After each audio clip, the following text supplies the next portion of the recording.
Gabriel Boric encabezó el primer consejo de gabinete tras las primarias oficialistas que le dieron el triunfo a Janet Jara. Y esto fue uno de los temas que se abordaron en esta reunión. Mientras tanto, además, y se lo comentábamos antes de irnos a la pausa, la oposición está acusando al presidente Boric de intervencionismo electoral. ¿De qué se trata todo esto? Martín Ortiz está con nosotros. Hola, Martín.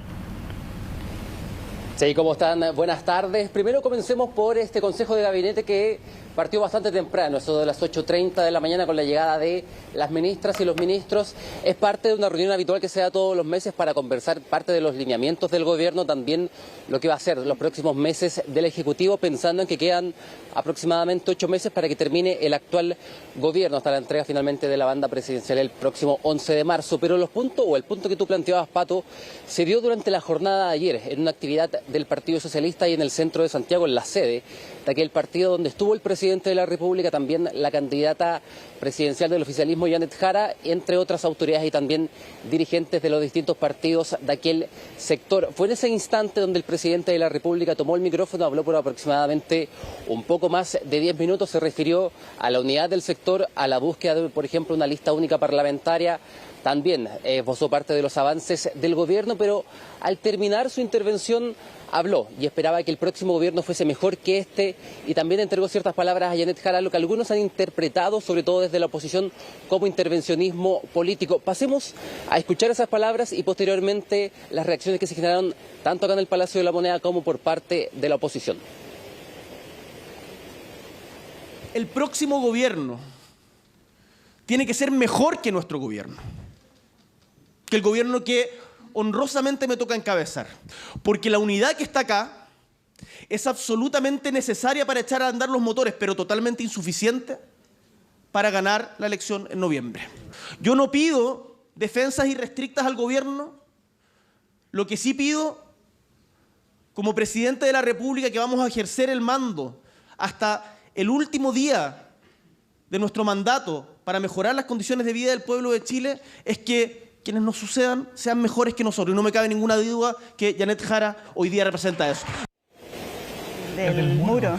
Ahí estaban las palabras del presidente de la República, sobre todo el último punto, en donde Janet Jara representa parte de aquella mejora del actual gobierno. Lo insisto, lo que algunos han interpretado por parte desde la oposición, particularmente desde la UDI y el Partido Republicano, como intervencionismo político por parte del presidente de la República. También durante esta jornada se le consultó a la vocera subrogante de gobierno por aquel tema. Ella dijo que conocen muy bien la ley, que el presidente de la República en ningún punto ha traspasado aquella barrera de la llamada presidencia, que el mismo mandatario, por ejemplo, le pidió a los ministros para la primaria presidencial del oficialismo y también durante este camino a la primera vuelta presidencial. Pasemos a escuchar las palabras tanto de dirigentes de la UDI como de la vocera de gobierno y posteriormente entreguemos otros detalles que tienen relación, por ejemplo, con una pregunta que se ha dado: ¿van a salir o no ministros del Partido Comunista para apoyar la candidatura de Janet Jara? En la primera actividad pública del presidente, intervencionismo electoral en favor de la continuidad de Janet Jara. No lo vamos a permitir. Y el próximo día lunes estaremos en la Contraloría General de la República presentando un requerimiento para que la Contralora se pronuncie respecto del evidente intervencionismo por parte del presidente. Queremos que los recursos y el tiempo de los funcionarios públicos se gasten en lograr que a Chile le vaya mejor y no en hacer campaña para Janet Jara. Una cosa es la posición política que este gobierno tiene, que es conocida por todos, que está representada en los partidos que son parte de esta coalición, que aspiramos a que crezca y que cruce esas fronteras y que convoque a muchas más. Otra cosa distinta es que aquí todos, presidente, todos sus ministros, todas las autoridades, conocemos cuál es la ley. Usted sabe, los ministros y ministras estamos siempre sujetos a evaluación, somos parte de un equipo que es funcional no a las personas que ocupamos los distintos cargos, sino que funcional a una agenda que es la agenda del gobierno, y las decisiones respecto de quiénes están y quiénes no están es una que le compete al presidente de la República. Sí, ahí estaban las palabras de la vocera subrogante de gobierno sobre este planteamiento y este cuestionamiento que ha venido desde la oposición. Solamente para cerrar el punto, ha sido también parte de la discusión, de la conversación, por ejemplo, de algunos sectores políticos que debiese pasar con algunas figuras del actual gobierno, el ministro de Educación Cataldo, también el ministro de Justicia Jaime Gajardo y particularmente la vocera de gobierno Camila Vallejo. ¿Deben seguir en el gobierno? ¿Van a apoyar la candidatura de Janet Jara? Hasta ahora ellos se mantienen en el gobierno, pero también, como decía la ministra vocera subrogante de gobierno, es algo que se tiene que ir evaluando tiempo a tiempo y finalmente es el presidente de la República quien debe tomar aquella decisión. Todo esto, todas estas noticias, pensando en la primera vuelta presidencial del próximo 16 de noviembre. Bien, Martín, muchas gracias. Que tengas buena tarde.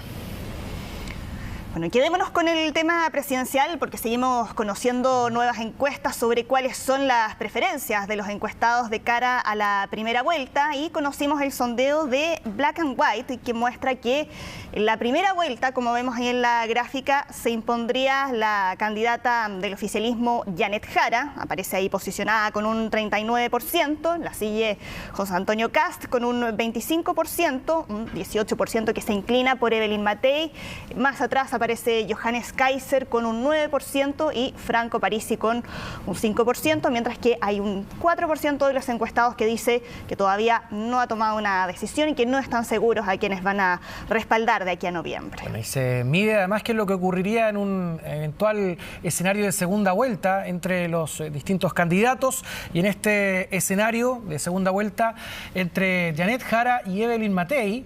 Evelyn Matei se impondría con un 57% de los votos y este apoyo crece también entre hombres y en los segmentos de mayor edad y nivel socioeconómico. Hay que hacer el alcance de todas maneras que, dada esta encuesta, no está pasando a segunda vuelta en el caso de Evelyn Matei, claro, sino que sería entre Jara y José Antonio Kast. Y este sondeo también proyecta esta segunda vuelta entre la candidata del oficialismo, Janet Jara, y José Antonio Kast del Partido Republicano, que se impondría con un 54% de las preferencias en ese escenario eventual. Por lo tanto, en estos dos escenarios, la candidata del oficialismo perdería en una eventual segunda vuelta, más allá de que ganaría en esta primera vuelta de noviembre próximo. ¿Tenemos también otra lámina? Aquí tenemos otra lámina de cómo sería entre candidatos de derecha. Candidatos de derecha, Evelyn Matei versus José Antonio Kast, un 62% para Evelyn Matei versus el 38% que obtendría José Antonio Kast de acuerdo a esta última medición. Claro, donde hay que hacer de todas maneras presente que estos son casos hipotéticos donde se ha medido, porque hasta ahora, de acuerdo a este mismo estudio, quienes estarían pasando en este caso una segunda vuelta sería entonces la candidata del oficialismo, Janet Jara, y el candidato del Partido Republicano, José Antonio Kast. Bueno, cambiemos de tema porque se detuvo a una banda integrada por 3 menores de edad que robaban y atacaban a sus víctimas con gas pimienta. Gabriela Segura nos entrega más detalles respecto a las imágenes que estamos viendo ahí de uno de los robos que estuvo protagonizado por esta banda. ¿Cómo estás, Gaby? Buenas tardes. Hola, Gaby. ¿Qué tal? Hola, muy buenas tardes. Se trata de una banda conformada por 3 menores de edad de 16, 17 y 13 años. ¿Cuál es la característica de este grupo delictual? Que se desplazaban en un vehículo que había sido robado hace unos días en la comuna de San Miguel. Con este se movían por Lo Prado, donde abordaban a las víctimas que específicamente iban caminando por la calle con la intención de robarle sus pertenencias.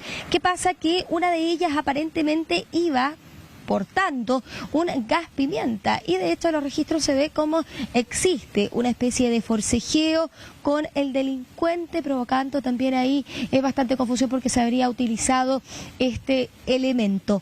Con los antecedentes que recibe una patrulla cercana, una de las víctimas se acerca hasta una comisaría, entrega los antecedentes, se hace un recorrido y ahí se logra ubicar a 2 menores de edad, a los de 16 y de 17 años correspondientes, ya que con la denuncia de una de las víctimas se activan todos los protocolos y además también continúan estas diligencias hasta dar con el vehículo que estaban utilizando, que iba manejado por un menor de 13 años. Acá estamos hablando de un menor de edad que es inimputable ante la ley, por lo que se le entregó a un adulto responsable, que en este caso sería su abuela, ya que, de acuerdo a los antecedentes, sus padres estarían en la cárcel. Vamos a escuchar parte de las declaraciones que entregaba Carabineros respecto a este tour delictual que realizaban estos menores de edad. 2 víctimas de sexo femenino a la guardia de la 44 comisaría, con la finalidad de denunciar un robo con intimidación que habían sufrido anteriormente. Posteriormente, y a raíz de distintos patrullajes preventivos que se realizaron por la comuna, lograron con el paradero de estos individuos, logrando la detención de 2 sujetos. los cuales se movilizaban en un vehículo que tenía encargo por robo. Posteriormente, se logra la detención de un tercero, que se trataría del conductor de este vehículo, que a posterior y luego de identificar la identidad, se logró establecer que era un menor de 13 años de edad, quien conducía el vehículo encargado por robo. Este menor fue conducido a la unidad y posteriormente fue entregado a un adulto responsable como vulnerado en sus derechos. Claro, dentro de estos asaltantes hay un niño de solo 13 años, que hay que hacer especial atención allí, ni siquiera es imputable ante la justicia.